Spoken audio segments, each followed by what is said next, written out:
What's up, Joltmator Club? Alright, so tonight, as I promised, I'm here to review Star Wars The Force Unleashed 2. Last night I reviewed The Force Unleashed, and now I'm doing the sequel. But before I get started, I know I said that I was going to try to do 2 other Star Wars video game reviews for you guys, this being one of them, but this is going to be the last game I'm reviewing before I see The Last Jedi. I mean, I'll still review other Star Wars video games in the future, but this is going to be the last one that I'm reviewing before I review The Last Jedi. I'm sorry guys, but with the way things are right now, I just don't have time to review another game. So, I'm sorry, but we're talking about this one, so here we go. When this game was first announced, a lot of us were like, why is that happening? Because, well, spoiler alert for the first game, Starkiller dies in the end. So, how could this happen? Well, here's what happens. Darth Vader is now cloning Starkiller on Kamino. Well, one of the clones is the character that you play as, and he is just simply called Starkiller. He's not Galen Marek, he's just Starkiller. This clone has the real Starkiller's memories, and he's being taunted by all this.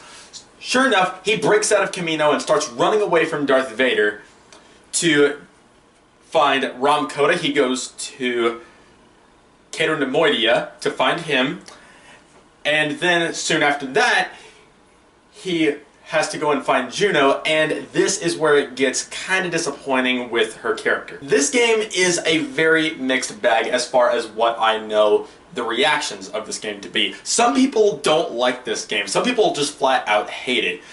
Others say, eh, it's okay. I like this game. I like it fine, but it does have flaws.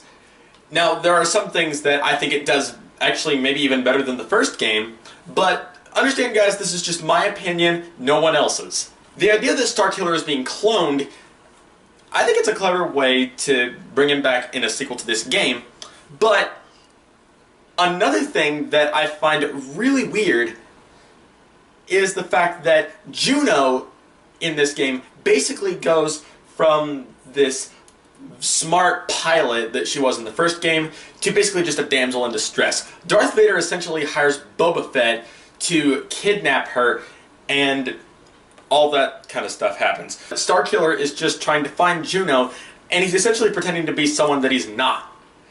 That kind of takes away from the likability of his character, but the one thing that I will say is improved is the gameplay. First of all, as you can see, he's got 2 lightsabers because he's a clone, and he's actually more powerful. And for me, when I played the game, that makes me feel like I'm just, oh my gosh, I'm so powerful. I mean, you go from, in the first game, being able to just lift TIE fighters with ease. In this game, when you grab a TIE fighter with the Force, you are already crushing it. And that is just awesome. I've heard a lot of reviews of this game say that the story is just ripping off of Mario, and while I will say it is similar to Mario, I will say that it also does throw in a few other stuff that you don't see too much in Mario games. Graphics. The graphics in this game are so good. I mean, this game, honestly, the graphics, when you're watching the cutscenes and playing through the game, it feels like a movie. Yeah, the graphics are that good. But with that said, there are some major flaws. First of all, Darth Vader doesn't even follow you. He doesn't even, like, signal anybody to try and go after you. He just hires Boba Fett to kidnap the love interest of Starkiller, and that's it. The only time Darth Vader ever does anything is when you finally get back to Kamino towards the end and you eventually start fighting him. That kind of bothers me. The boss battles really, I mean, they do a good job of giving you some different variety of different things to do, and when you see those bosses going down, it's pretty cool. The only one that I will say is weak is the final fight against Vader, because Vader just keeps running away from you, and then eventually during the final showdown, I mean, I just felt like I was just kicking the crap out of him, and I was just like, I'd like a challenge, please. So I do have flaws with this game, but overall, I don't think it's bad. I think this is a fun game, but I will say this. The story is not as good as the first game, I will admit that.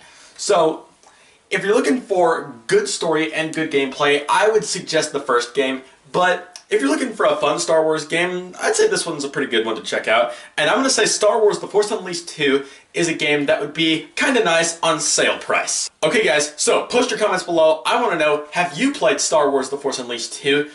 If so, what did you think? What do you think about it in comparison to the first Force Unleashed? Which one do you like better? And are you excited for The Last Jedi? But, you know, honestly, if I have any Star Wars fans watching this video, which I'm sure I am, you know, I know you are. Again, guys, I have not seen The Last Jedi yet. I'm going to go see it tomorrow. Please, no spoilers. Okay?